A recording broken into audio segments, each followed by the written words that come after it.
शैलपुत्री चा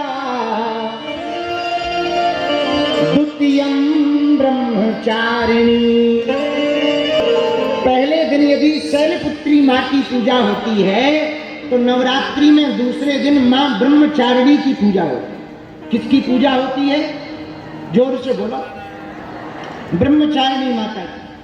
अच्छा, ब्रह्मचारिणी का अर्थ क्या है? जो तपस्या का आचरण करने वाली देवी है उसी को ब्रह्मचारिणी कहा जाता है। लेकिन ये रूप कब धारण किया माने? भगवान शंकर को प्राप्त करने के लिए मां पार्वती जी ने जो तपस्या की, उस तप के आधार स्वरूप जो भगवती का स्वरूप बना वो ब्रह्मचारिणी स्वरूप बना। धन्य है मां जो भी नवरात्रि के दूसरे दिन ब्रह्मचारिणी देवी की उपासना करता है, पूजा करता है, ज्योत जलाता है, आरती करता है, फूल बिल्व पुष्प आदि चढ़ाता है। भगवती मां ब्रह्मचारिणी मां की दया से उसको अभीष्ट तपस्या की प्राप्ति होती है और जो भी वो तपस्या करता है उसकी तपस्या पूर्ण रूप से निर्विघ्न सफल हो जाती है।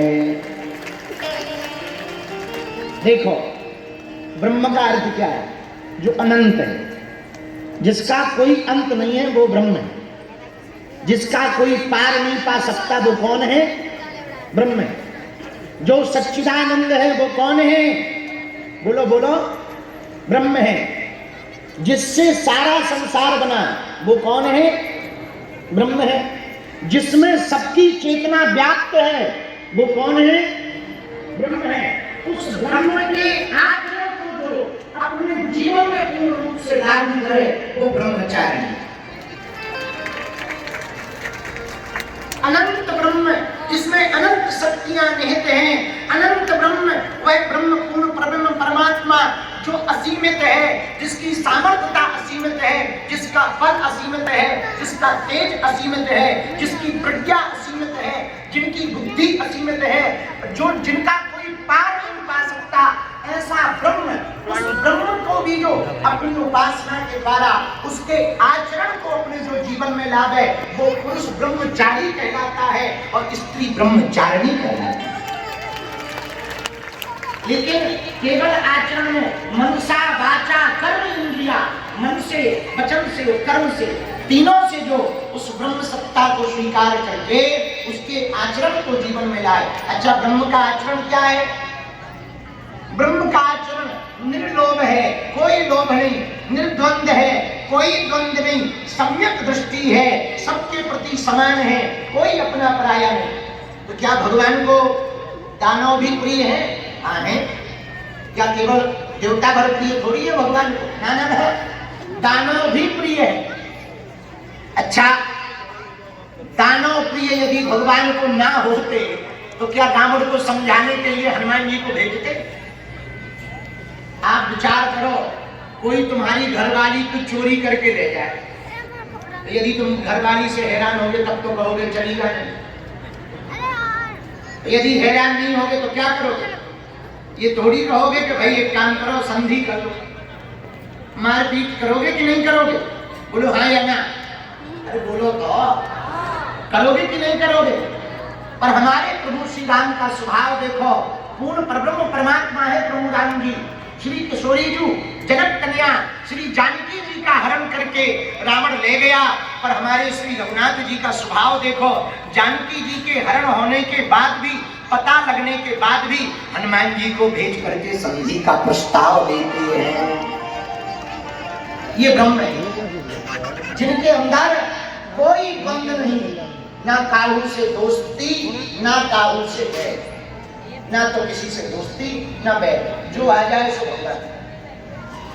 उन्हें दुश्मनों से भी कोई दिक्कत नहीं, शत्रुओं से भी कोई दिक्कत नहीं, शत्रु भी उनके ही है। अच्छा, भगवान का शत्रु हो कौन सकता है? जिससे सब प्रकट हो, उनका कोई शत्रु नहीं हो सकता है। तो आज के दिन मां ब्रह्मचारिणी देवी की पूजा की जाती है। बोलो सीताराम, जोर से बोलो और जोर से बोलो। देखो, हाँ ठीक है, ज्यादा ओवर ना करें। एक तो तुम स्टार्ट होते नहीं, स्टार्ट हो जाते तो बंद नहीं होते। तुम तो हमारे गांव के छन्नू ना हुए। हमारे गांव में एक शहंशाह थे, उनका नाम छन्नू था। अब तो दूसरे लोग चले गए, लेकिन वो बड़े गजब आदमी। एक तो वो स्टार्ट होते नहीं थे, हो जाते थे तो बंद नहीं होते। हाँ, तो वही हाल तुम्हारा। बोलो सीताराम। तो एक बात कहें, बहुत अच्छी बात, माँ की ममता और इममता का कोई अंदाजा नहीं लगा सकता। माँ ममता नहीं होती, माँ के अंदर करुणा। माँ का मतलब ही है जिसके अंदर करुणा। मेरे प्रियजनों, मेरे पागलों, माँ कभी भी भगवान से प्रार्थना करती है तो वो अपने लिए कभी करती, माँ हमेशा अपने बच्चों के लिए माँ। इसलिए माँ का दर्जा पिता से भी बड़ा है। माँ ब्रह्म को भी हम लोगों ने माँ कहा। किस माँ? बोलो बोलो बोलो। भगवान को भी पिता नहीं कहा, इस श्लोक में भी भगवान को पहले माँ ही कहा। पूछो कैसे? तुम्हें वो माता च पिता तुम्हें वो, लेकिन पहले क्या कहा? तुम्हें वो माता, बल्कि बोलना क्या चाहिए था? तुम्हें वो पिता। लेकिन नहीं, भगवान को भी हम लोगों ने क्या कहा? तुम्हें वो माता च पिता तुम्हें वो। क्यों? क्योंकि भगवान माँ के ही समान करुणावान है। ब्रह्म से ही सब, भगवान से ही सब उत्पन्न हुए, तो ये भी काम माँ का है। माँ के अंदर, अच्छा माता जी और पिताजी में अंतर क्या है? बताओ क्या अंतर? बताओ। जमीन आसमान का है? सुनो हम बताएं। क्या तो बताओ, बोलो जोर से पूछो तब बताएं। सुनो बेटा, जिसको देखकर मुंह खुल जाए वो है माँ। बोलो। देखो खुला, मक्खी ना चली जाए यहाँ। जिसको देखकर मुंह खुल जाए वो है माँ। बोलो। खुल गया? और देखकर मुंह बंद हो जाए वो है बाप। नहीं है? अंदाजा करके देख लो। बोलो पाप। देखो बंद हो गए। यही अंतर है माता जी में पिताजी में। जिसको देखकर मुंह खुले वो माँ है, जिसको देखकर मुंह बंद हो बाप है। जिससे कुछ ना कह पाए वो बाप है, जिससे सब कुछ कह दें वो माँ। जिससे अपने मन की बात कह दें, दिल की बात कह दें, परेशानी कह दें। इसलिए माँ की ममता का क्षमता कोई नहीं। माँ का नाम हमको याद है, एक बात, एक घटना याद है, हम कथा सुनाएंगे। हमारे जिला की ही बात है, अब हमको याद नहीं आ रही कहाँ की बात है, पर हमको किसी ने ये बात सुनाई थी, सत्य घटना। एक छोटा सा बालक लगभग 6-7 महीने का था और उसकी माँ हार्ट अटैक से खत्म हो गई। लगभग 30-40 साल पुरानी बात है। माँ गोद में बालक को रखे रखे खत्म जब हुई और मर गई, तो पिता बेचारा बड़ा परेशान होने लगा। वो भी गांव का सीधा साधा आदमी था। अब वो जमाने में, आज के जमाने में बहुत अंतर है। आज का जमाना होता तो दूसरी शादी कर लेता। सीधा साधा गांव का आदमी, उसने शादी वादी कुछ नहीं की। रोज बच्चे का पालन करेंगे। पत्नी चली गई तो कोई बात नहीं, बच्चा तो है, उसका तो लालन पालन करना पड़ेगा। बेचारा रोज लालन पालन करे, बोतल से दूध पिलाए, तिलक बढ़िया काजल लगा दे, श्रृंगार कर दे। लेकिन अब उसके हाथों से कैसे बनेगा? बच्चा दिन भर रोए। लेकिन एक दिन से एक अचानक घटना घटने लगी। अमावस्या के बाद वो देखता है कि बच्चा रात को अब कम रोता, दिन में ज्यादा रोता। और पहले रात को ज्यादा रोता था, दिन में कम।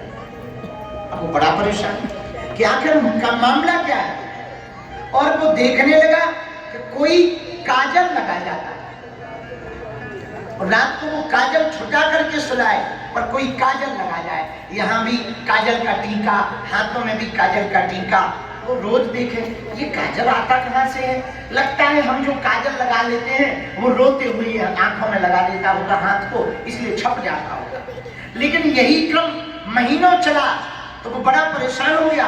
एक दिन, 2 दिन, 3 दिन उसने काजल ही नहीं लगाया, पर कोई आए और काजल लगा जाए और हाथों में भी काजल लगा जाए, तो वो बड़ा परेशान हुआ।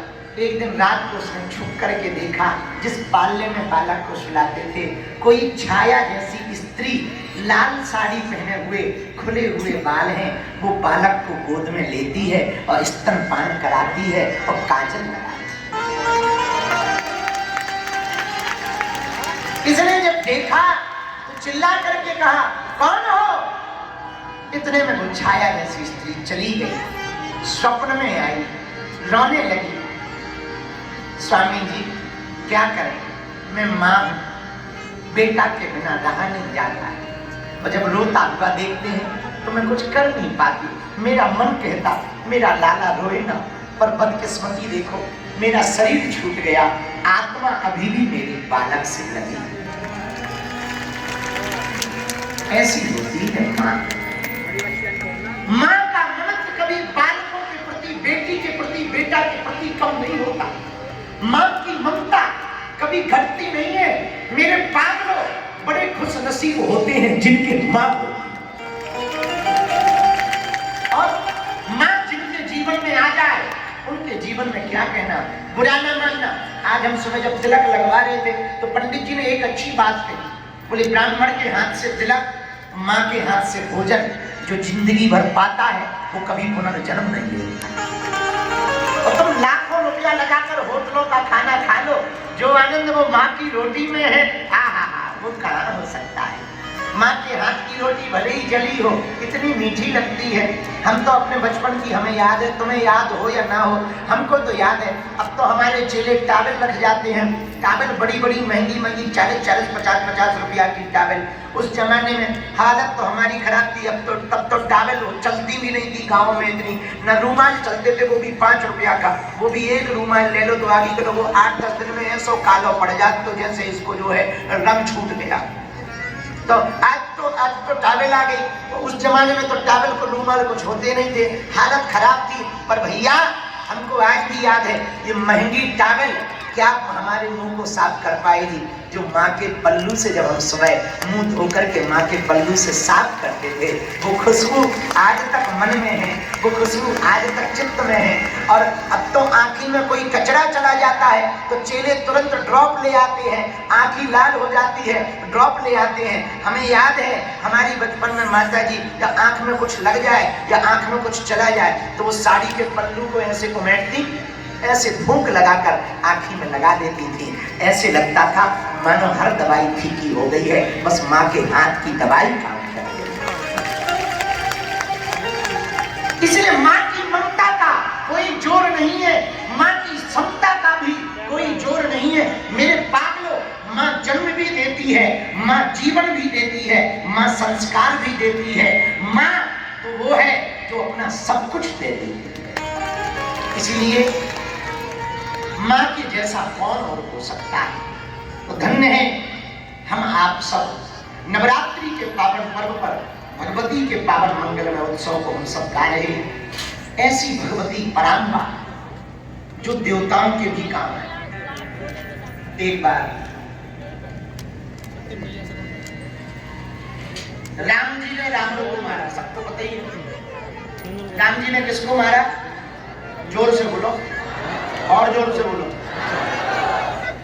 3 रावण हुए,